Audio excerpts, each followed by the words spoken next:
You've seen gaming edits that just feel perfect. Every beat hits, every shake syncs, and somehow you can't stop watching.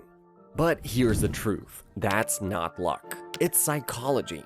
Great gaming edits are built to trigger your emotions. Timing, sound, color, and rhythm all work together to hold your attention. Most people think editing is about transitions and effects, but the real art? It's making your viewer feel something every second.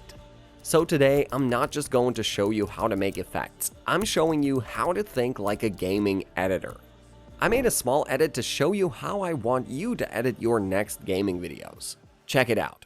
Hey guys, welcome to my channel, the Davekot Gamer. This is our first Minecraft survival series, episode number 1. As time goes on, I'll keep continuing these series, so let's jump straight into the game. Okay, so this is the biome. I'm feeling kind of lonely here. Oh, I almost forgot, guys. First of all, I need some oak wood to craft other tools. Guys, look, I found a tree. Let's go. Alright, let's build some oak planks and a crafting table. Let's place it here. Okay, done. So guys, now we need a wooden pickaxe and a wooden axe. Let's build them. Whoa, guys, see what I found? A desert temple. Let's go there. Let's go down and check it out. Easy! Okay, I found a lot of stuff in here, but nothing really good. Well, whatever. Oh, wait, see guys, there's a villager. Let's go. Oh, guys, I'm hungry. Let's make some bread. Okay, this village looks good. Oh, what just happened? Bro!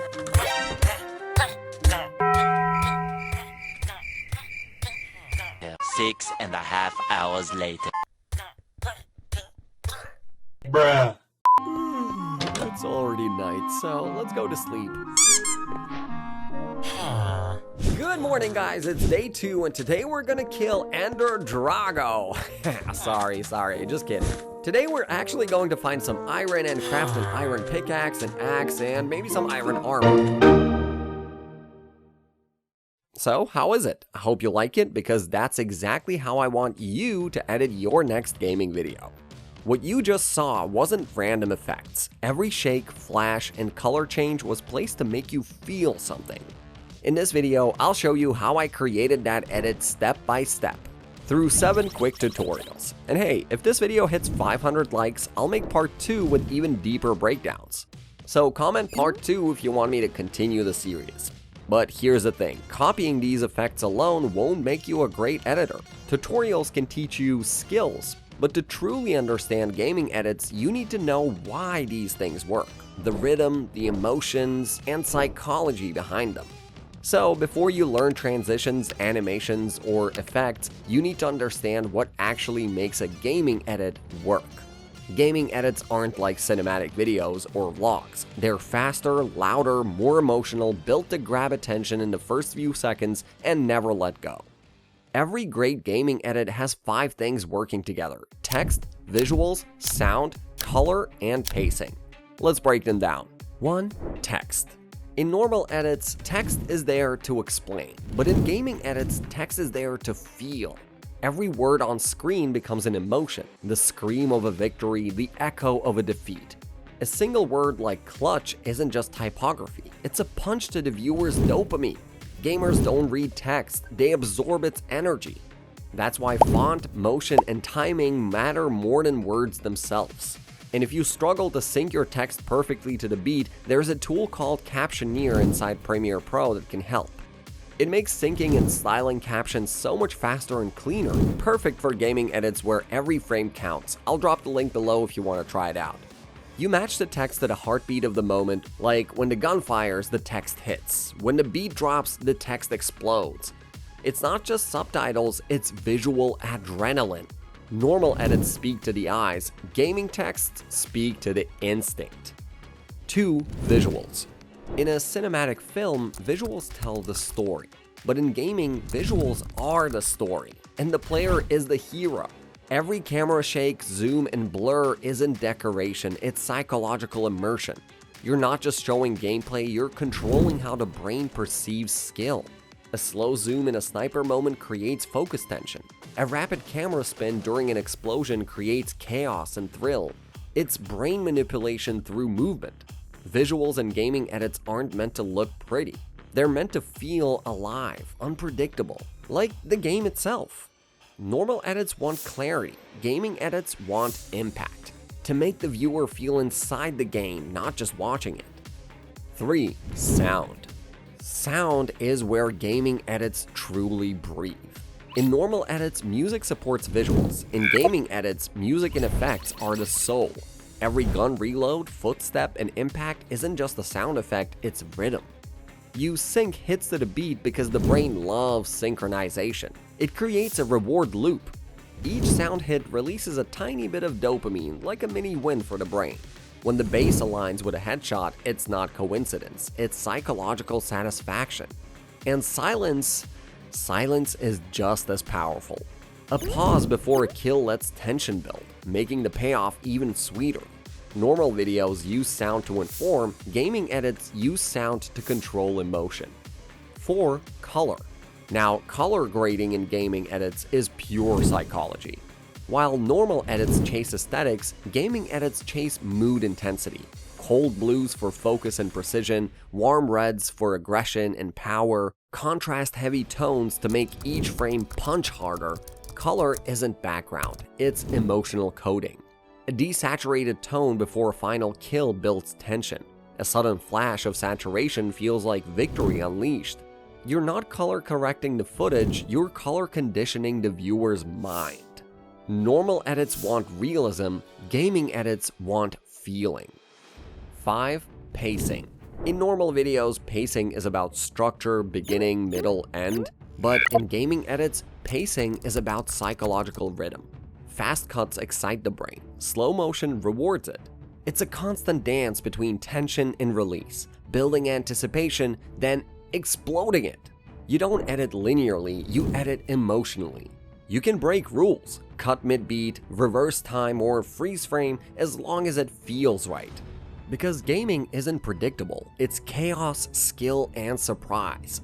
And your pacing should mirror that energy. A normal edit tells a story. A gaming edit makes your pulse sync with the players. So now you know the foundation. How text guides the eyes, how visuals build flow, how sound, color, and pacing create emotion. That's the mindset of a real gaming editor. But theory means nothing without practice. So let's build it, piece by piece. I'm going to show you exactly how I used all those principles inside the gameplay edit you just saw, through 7 creative tutorials, one after another. And a quick break, I've got something really useful to share. You guys know I spent hours testing editing tools and planning content around gaming and video editing, but the hardest part isn't editing. It's figuring out what kind of videos people actually want to watch. And that's where Nexlev helps me out. It's an AI-powered tool that shows you the best YouTube topics and niches based on real data, not just random trends. I've been using it to track what's working in the gaming edit space, from tutorial videos to cinematic montages, and honestly, it's been a huge help. Nexlev is also kind enough to give me a 20% discount for my community. Just use my code or hit the link in the description. Real talk, if you're serious about growing your YouTube channel, Nexlev will help you plan smarter and create content that actually connects. Now let's get back to the main video. Let's start with the very first one, the intro animation, this part.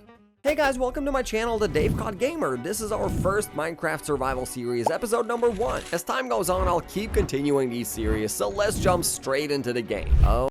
First, add an adjustment layer, depending on how long you want the intro to be. In my case, it's around 9 seconds. Now select both your gameplay and adjustment layer, right-click and choose Replace with After Effects Composition. In After Effects, select one frame that you want to freeze. I froze it for 2 seconds, so I need to export that single frame as an image. To do that, go to Composition, Save Frame As, File, and then click Save. After that, import the PNG back into your project, and you can see now it's an image. Next, create a gray solid. Increase its scale to around 170 and pre-compose it. Convert both the image layer and solid layer to 3D. Select the ellipse tool, draw a circle in the center while holding Shift, and invert the mask. Now set the keyframe where you want the focus to be. Go a few frames back and increase the scale value. Select both keyframes, Press Ctrl F9 to apply Easy Ease, then right-click, New, Camera, and also create a null object.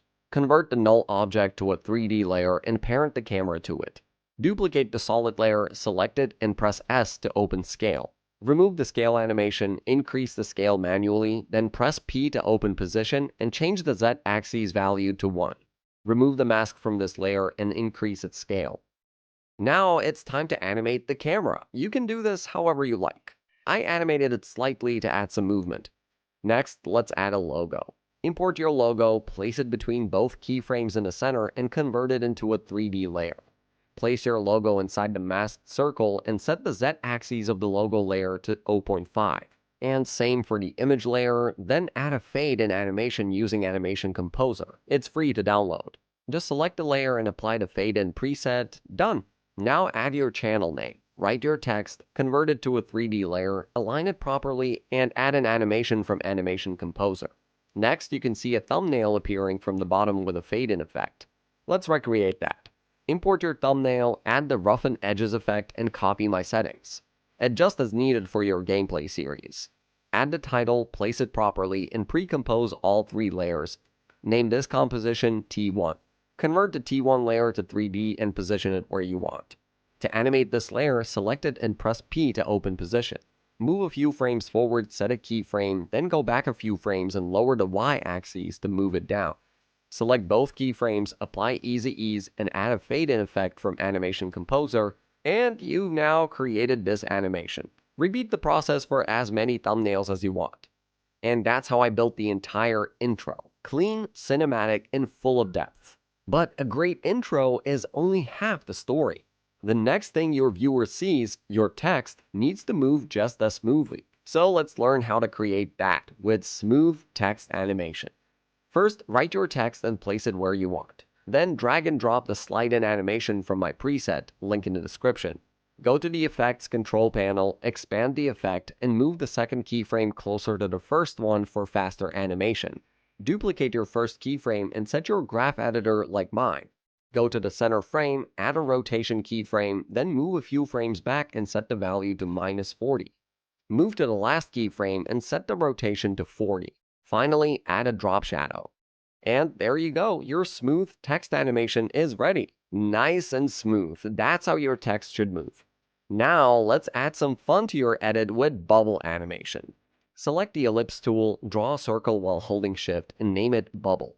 Duplicate this layer twice and rename them Bubble 2, then Bubble Map and Bubble 3, then Bubble Glow. Right-click the Bubble Glow layer, Layer Styles, Inner Shadow, and copy my settings. Hide this layer, now right-click the Bubble Map layer, Layer Styles, Bevel and Emboss, and copy my settings. Hide this layer too, select the 2 bubble layers, add a displacement map, and copy my settings. Then add CC Blobblies and copy my settings again. Unhide the Bubble Glow layer and convert the main bubble layer to an adjustment layer. Change the bubble shape color to black and the bubble glow color to black as well. Add turbulent displace to the bubble layer and copy my settings. Then copy that effect and paste it onto both bubble glow and bubble map layers. Import your PNG or any graphic you want on the bubble, align it to the bubble, and parent it to the bubble layer. You can animate it however you like, and that's it. Fun, right? Those little bubbles add life to your edit. Now let's take it up a level with a clean and seamless mask transition. First, import your PNG and expand its transform properties. Move it to the right side and add keyframes for position, scale, and rotation. In the timeline, move to the center frame, shift the PNG to the left and increase the scale. Then move to the last frame and slide it back to the right side. Apply Easy Ease to all keyframes. You can also use the Flow plugin to make the keyframes smoother. Now go to Premiere Pro, place your first clip, and cut it at the transition point. Select the first clip, go to Opacity, and draw a rectangle mask. Adjust and move one frame forward to match the transition timing, and your mask transition is successfully created. Now it's time for this transition.